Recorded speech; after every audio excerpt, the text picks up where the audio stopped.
Assalamualaikum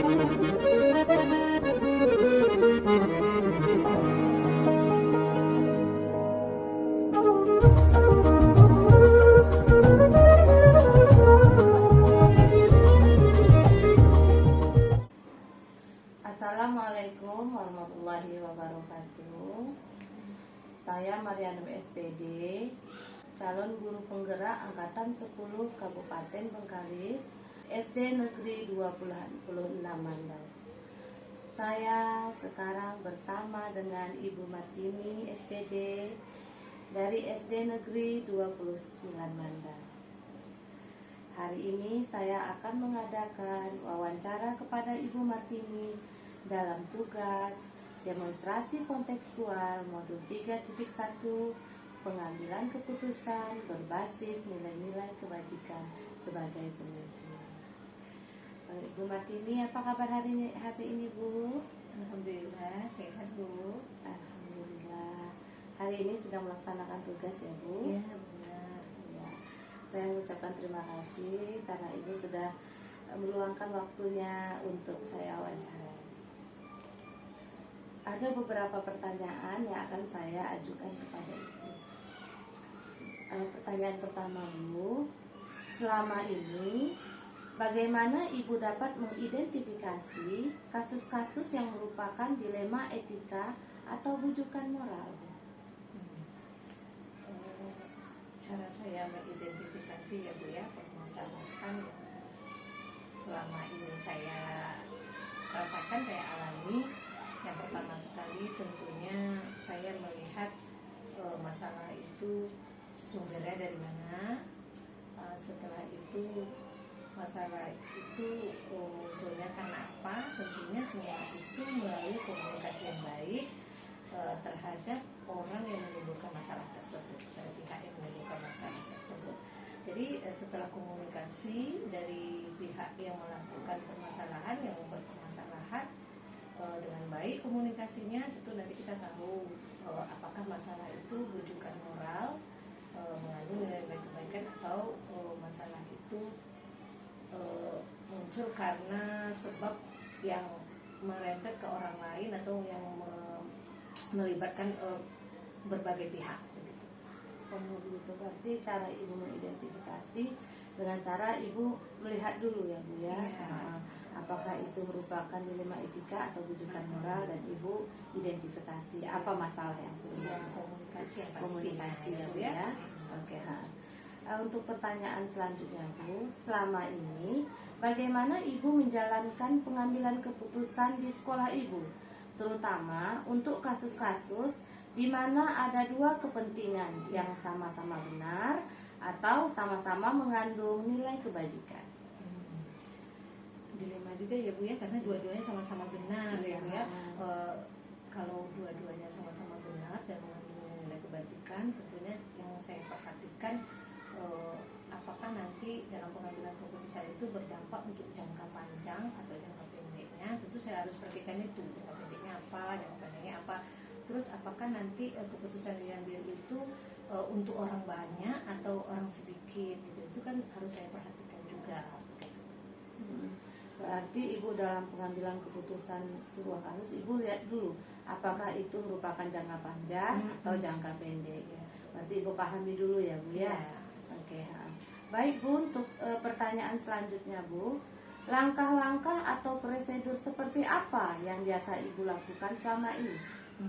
Dalam pengambilan keputusan, langkah-langkahnya yang pertama tentunya melalui musyawarah kepada pihak yang terlibat masalah, dipanggil kedua belah pihaknya dulu, dikomunikasikan pelan-pelan, dicari akar permasalahannya. Setelah itu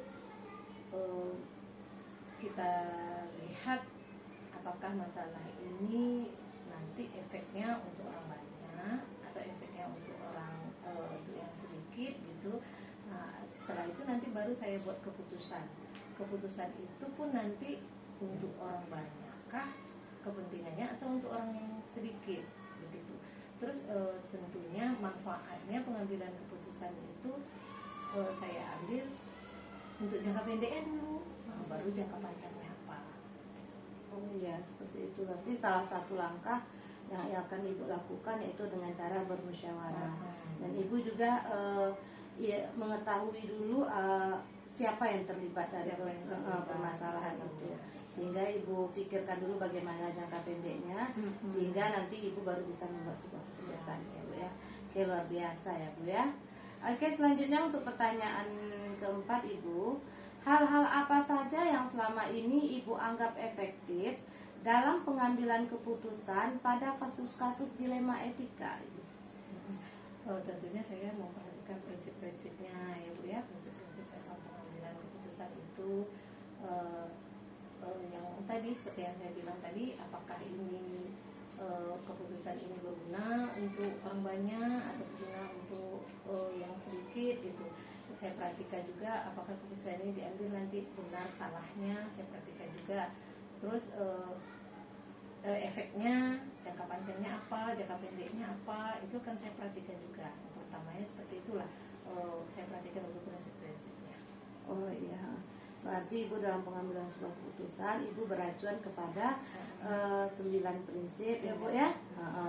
Seperti itu salah satunya. Selanjutnya Bu, hal-hal apa saja yang selama ini merupakan tantangan dalam pengambilan keputusan pada kasus-kasus dilema etika? Tantangan ini pasti ada ya Bu, setiap keputusan yang kita buat, pengambilan keputusan yang kita buat pasti ada tantangannya. Ya tantangannya itu ya ada yang pro, ada yang kontra tentunya. Kadang-kadang Bu di dalam pengambilan keputusan ini, misalnya ada dua pihak yang terlibat.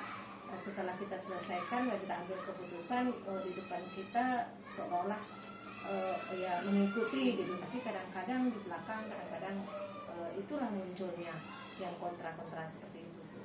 Itulah menjadi tantangan juga bagi saya gitu, tidak konsistennya sama kesepakatan yang sudah diambil tadi gitu, keputusan yang sudah diambil tadi seperti itu Bu ya. Berarti tantangannya itu ada rekan-rekan atau sebagian yang pro dan ada juga yang kontra, sehingga ketika pengambilan sebuah keputusan itu sudah kita sepakati, namun ada juga yang ibaratnya tidak menyetujui ya Bu ya, tapi tidak mau berbicara saat musyawarah itu tidak mau berbicara begitu, nanti kontranya di belakang. Di belakang itu termasuk tantangan bagi saya.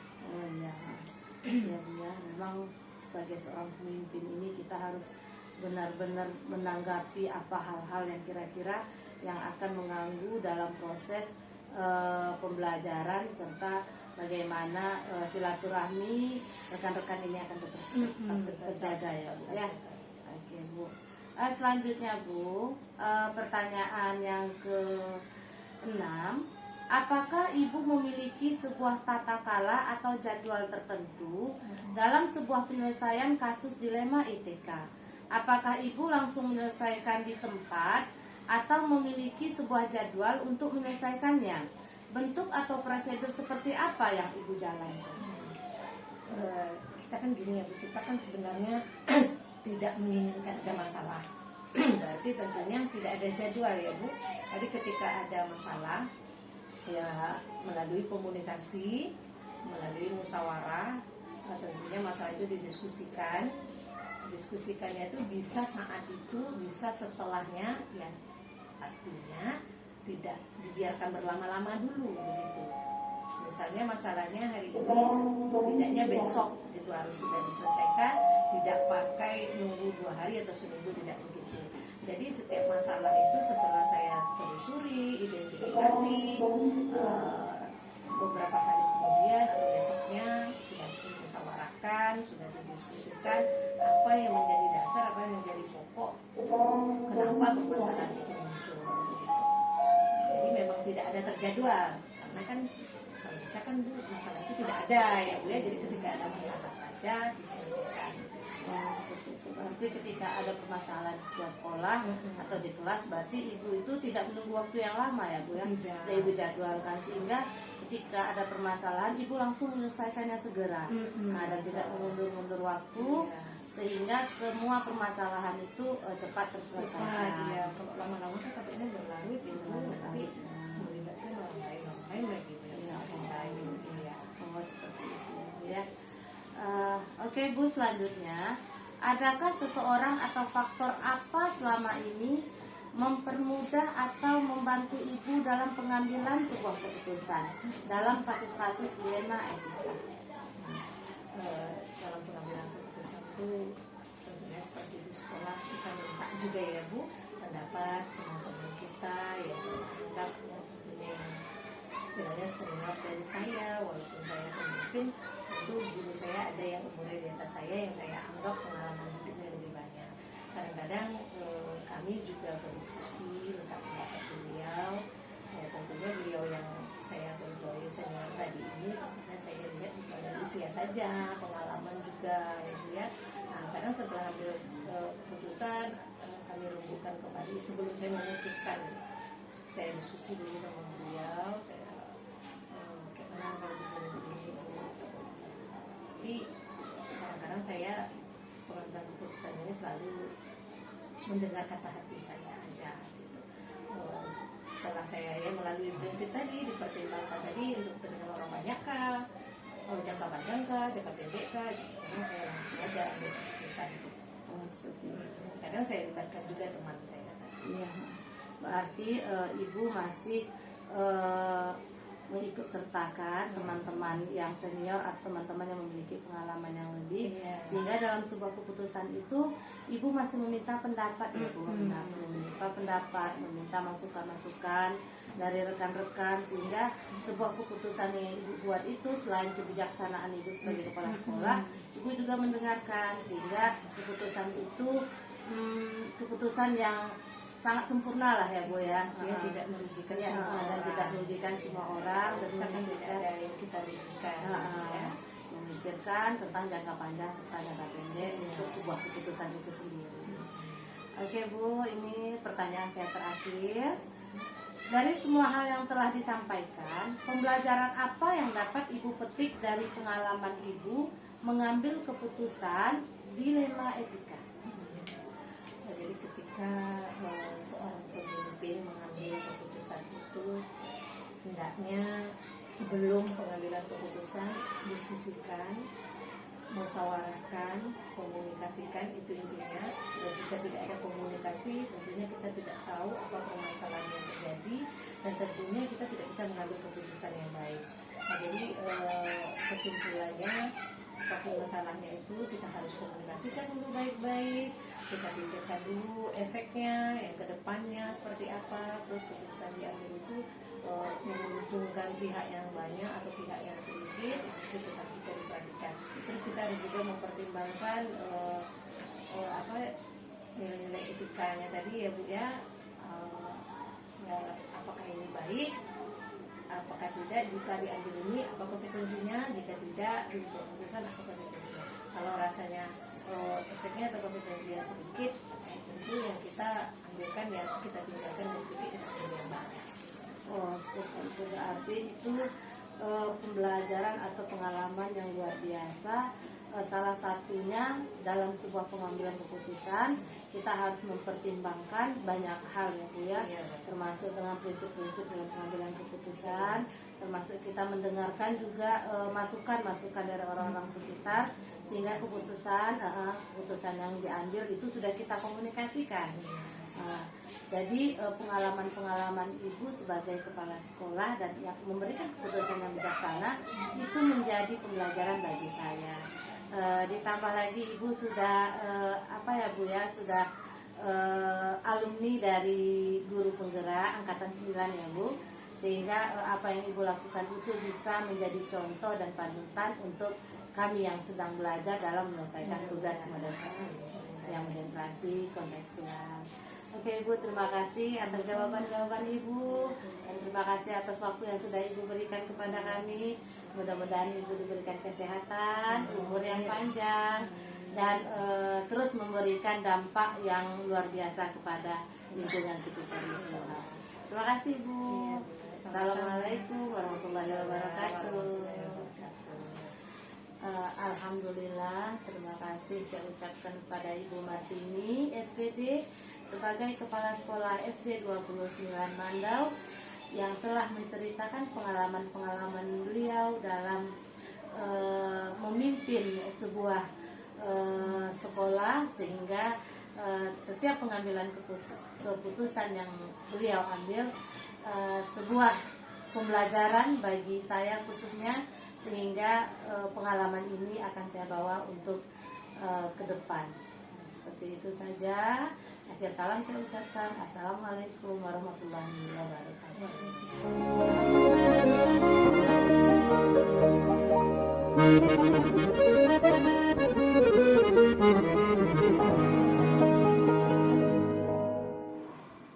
Bismillahirrahmanirrahim. Assalamualaikum warahmatullahi wabarakatuh. Saya Marianum SPD, calon guru penggerak Angkatan 10 Kabupaten Bengkalis. Dalam hal ini, kami melaksanakan penugasan demonstrasi kontekstual modul 3.1, yaitu pengambilan keputusan berdasarkan nilai-nilai kebajikan. Saya akan memperkenalkan kepala sekolah saya. Silakan Ibu. Assalamualaikum warahmatullahi wabarakatuh. Perkenalkan, saya Kepala Sekolah SDN 26 Mandau Yarmiati RSAG. Dengan ini mendukung semua program yang dilaksanakan oleh Bu Marianum sebagai CGP pertama dari SDN 26 Mandau. Terima kasih. Assalamualaikum Ibu, apa kabar? Waalaikumsalam warahmatullahi wabarakatuh. Alhamdulillah baik Bu Anu. Bu Anu baik? Alhamdulillah Bu, baik sekali. Ya Bu, hari ini kita sudah membuat perjanjian untuk wawancara ya Bu. Wawancara ini diantaranya tentang sebuah pengambilan keputusan yang berbentuk dilema etika atau rujukan moral. Jadi ada beberapa pertanyaan yang saya ajukan kepada Ibu, dan itu akan menjadikan sebuah pedoman dan pembelajaran bagi saya nanti untuk guru penggerak. Oke Bu, untuk pertanyaan pertama, selama ini bagi Ibu, bagaimana Ibu dapat mengidentifikasi kasus-kasus yang merupakan dilema etika atau rujukan moral Bu? Berarti bagaimana mengidentifikasi ya untuk permasalahan yang terjadi tentu di sekolah kita ya Bu Anu. Permasalahan yang terjadi, Ibu harus melihat dulu apa penyebab permasalahan yang terjadi, apa penyebabnya, masalah yang akan kita selesaikan ini. Kemudian setelah kita tahu penyebabnya, baru kita nanti akan bekerja sama dengan wali kelas, dan kita menyampaikan sama wali kelas bahwa di dalam kelas tersebut ada permasalahan yang harus diselesaikan. Jadi kita panggil wali kelasnya, kita ceritakan apa penyebab masalahnya, kemudian kita selesaikan di dalam kelasnya masing-masing kalau permasalahannya di dalam kelas. Dan kalau permasalahannya terjadi konflik di suatu sekolah, maka Ibu akan mencari juga penyebab permasalahan, kemudian akan membawa ke forum. Kalau permasalahannya ruang lingkupnya sekolah, kalau ruang lingkupnya sekolah secara keseluruhan mungkin bermasalah mungkin dengan wali murid, jadi kita bawa ke forum guru. Jadi kita sampaikan permasalahan-permasalahan yang ada, kemudian kita cari solusinya bersama. Dan kalau permasalahan di dalam kelas, kita sampaikan ke wali kelas apa permasalahannya. Jadi kita ajak wali kelas untuk bekerja sama menyelesaikan permasalahan tersebut. Oh iya, berarti bagus ya Bu cara Ibu mengidentifikasi kasus-kasus yang merupakan dilema etika ataupun rujukan moral. Yang pertanyaan kedua Bu, selama ini bagaimana Ibu menjalankan pengambilan keputusan di sekolah Ibu, terutama untuk kasus-kasus di mana ada dua kepentingan yang sama-sama benar atau sama-sama mengandung nilai kebajikan? Bagaimana Bu? Ya, kalau namanya kasus, tentu sebelum kita mengambil keputusan terlebih dahulu kita harus menganalisa kasus-kasus tersebut. Apa yang menjadi penyebab apa yang menjadi penyebab terjadinya kasus tersebut. Kemudian untuk mengambil keputusan kita tentu harus menemukan bukti. Kita harus cari bukti-bukti untuk bisa kita mengambil keputusan supaya jangan terjadi kesalahan dalam pengambilan keputusan.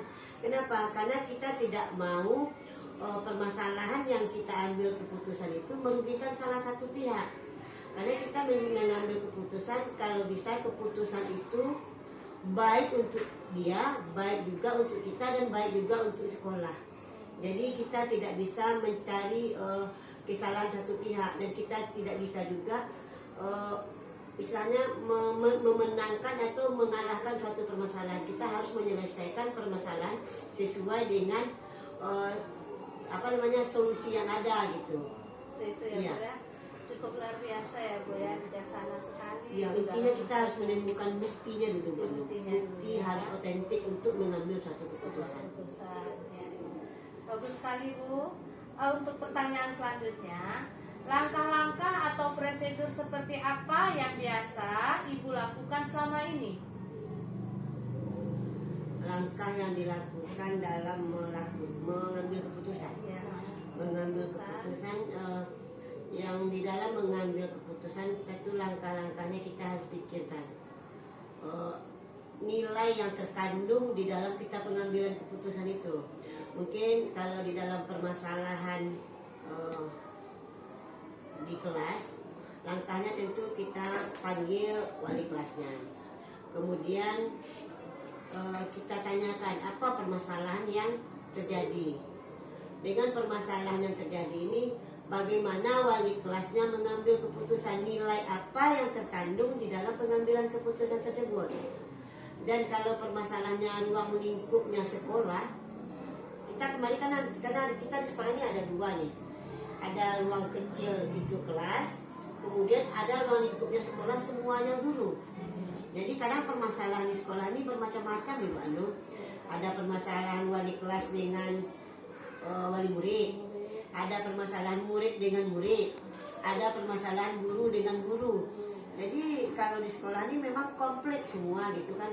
Jadi saya sebagai kepala sekolah tentu mengambil keputusan itu harus sesuai dengan nilai-nilai yang tidak bertentangan dengan masalah tersebut, dan tidak ada yang merugikan salah satu pihak. Umpamanya antara wali kelas dengan murid itu kan masalah nilai, tentu wali kelas tidak akan merugikan siswanya. Kalau guru dengan guru tentu yang akan menyelesaikannya tentu secara kita bersama juga mengambil kesepakatan. Karena sesuatu keputusan yang akan kita tetapkan di dalam suatu permasalahan, kita harus bisa menerima, bisa menerima, dan yang punya masalah pun tidak merasa bahwa dia merasa dijudge dengan satu keputusan tersebut.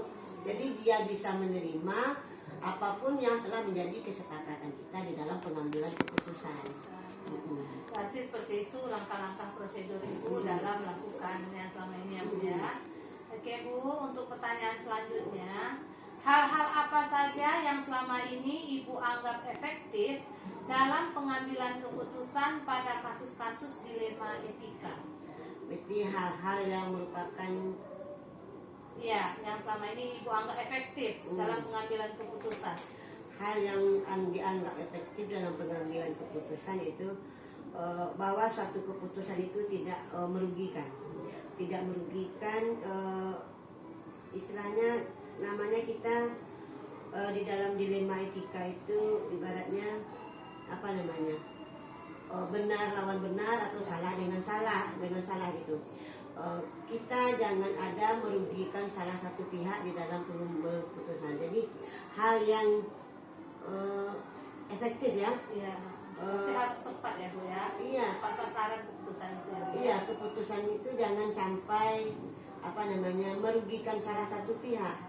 Kita harus Dipikirkan matang-matang. harus kita pikirkan matang-matang permasalahannya apa sebenarnya yang harus kita ambil keputusan itu. Jadi setiap keputusan itu harus mempunyai nilai yang harus kita kedepankan. Oh, seperti itu Bu ya, bagus sekali Bu. Hal-hal apa saja yang selama ini merupakan tantangan Ibu dalam pengambilan keputusan pada kasus-kasus dilema etika? Yang selama ini tantangan apa kira-kira yang sering Ibu dapati di lapangan? Kalau untuk bicara masalah tantangan sebetulnya apapun pasti punya tantangan, apalagi di dalam pengambilan keputusan. Tantangan yang diapakan di sini mungkin adanya salah satu pihak yang mungkin belum menerima tentang keputusan yang sudah kita ambil.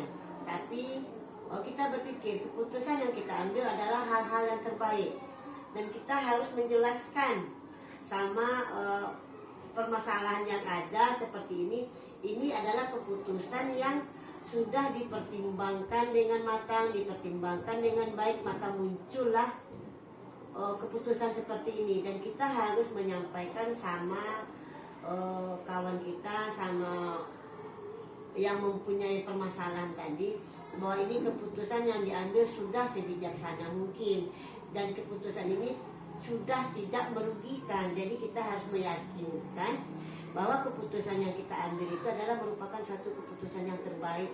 Seperti itu ya. Memang setiap permasalahan itu selalu ada tantangan-tantangan yang kita hadapi ya Bu ya. Oke Bu, untuk pertanyaan saya selanjutnya, apakah Ibu memiliki sebuah tata kala atau jadwal tertentu dalam sebuah penyelesaian kasus dilema etika? Apakah Ibu langsung menyelesaikan di tempat atau memiliki sebuah jadwal untuk menyelesaikannya?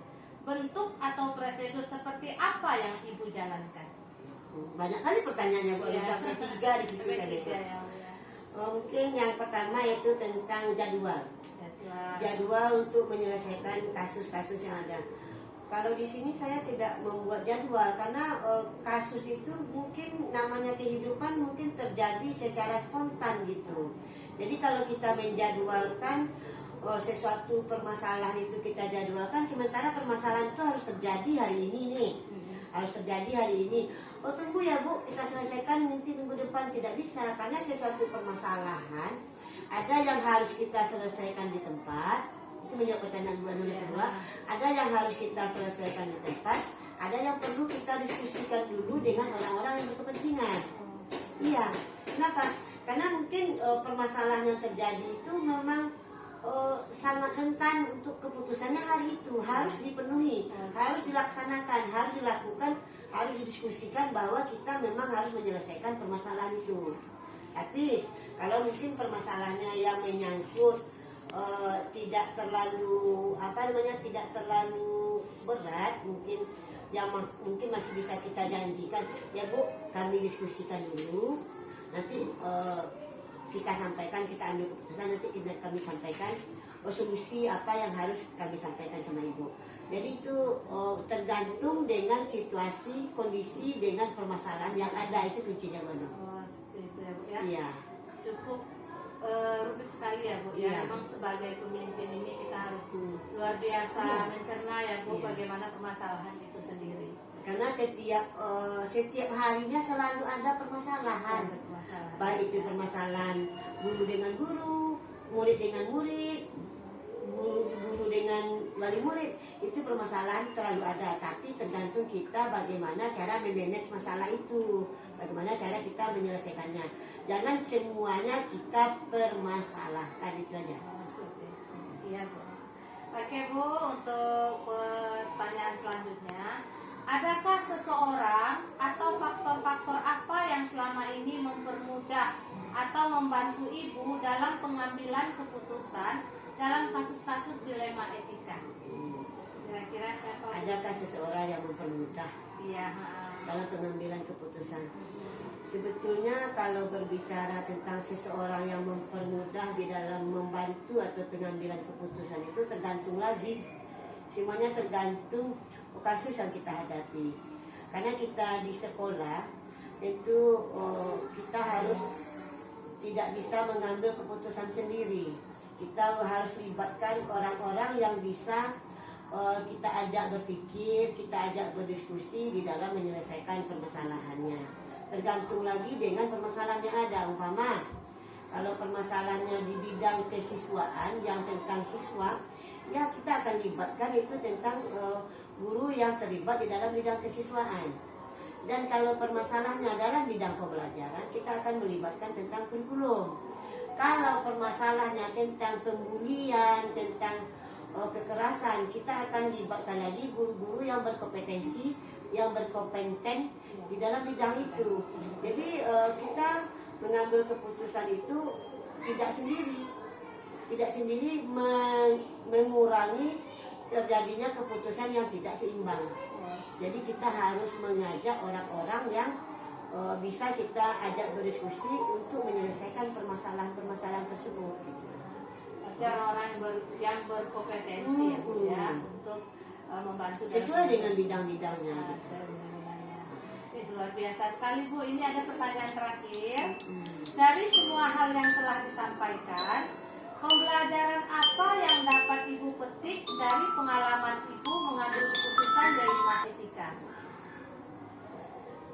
Pertanyaan Bu Anum ini merangkum semua nih, dari hal permasalahan yang ada, dari semua yang ada.